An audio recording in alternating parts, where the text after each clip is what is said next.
সিরিয়ার president Bashar আল আসাদ ব্যক্তিগত উড়োজাহাজে করে রাজধানী দামেস্ক ছেড়ে পালিয়েছেন। রোববার বার্তা সংস্থা রয়টার্সের কাছে এমনটাই জানিয়েছেন দেশটির সেনাবাহিনীর দুই জ্যেষ্ঠ কর্মকর্তা। তবে দামেস্ক ছাড়লেও তিনি কোথায় গেছেন সেটা তাৎক্ষণিকভাবে জানা যায়নি। এর মধ্য দিয়ে আসাদ পরিবারের 53 বছরের শাসনের পরিসমাপ্তি ঘটল।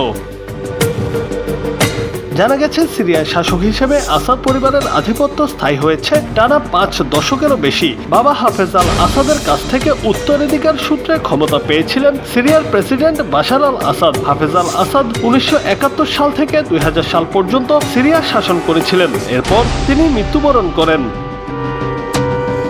2000 সালের জুন মাসে তার মৃত্যুর পর পুত্র বাশার আল আসাদ ক্ষমতা গ্রহণ করেন। এরপর একই বছরের জুলাইয়ে বাশার আল আসাদ বাথ পার্টিতে নেতা হিসেবে প্রেসিডেন্ট হন। সেই সঙ্গে সামরিক বাহিনীর কমান্ডারও হন তিনি।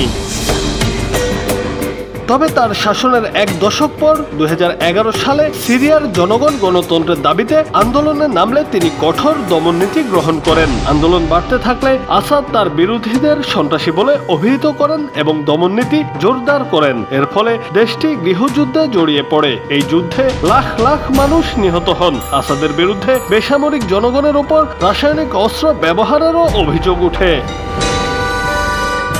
যুদ্ধ চলাকালীন সরকার নিয়ন্ত্রিত অঞ্চলে নির্বাচন আয়োজন করেন বাশার আল আসাদ। তবে এই নির্বাচনে অনেকের কাছে অগণতান্ত্রিক বলে বিবেচিত হয়েছে। যদিও সিরিয়ায় গৃহযুদ্ধে বাশার আল আসাদ কখনোই বিজয় নিশ্চিত করতে পারেননি, কিন্তু তারপরও তিনি তার সমর্থকদের, বিশেষ করে সংখ্যালঘু আলাওয়াইট সম্প্রদায়ের ওপর নির্ভর করে ক্ষমতা ধরে রেখেছিলেন। অবশেষে রোববার বিদ্রোহীদের সশস্ত্র অভিযানের মুখে দামেস্ক ছেড়ে পালালেন বাশার আল আসাদ।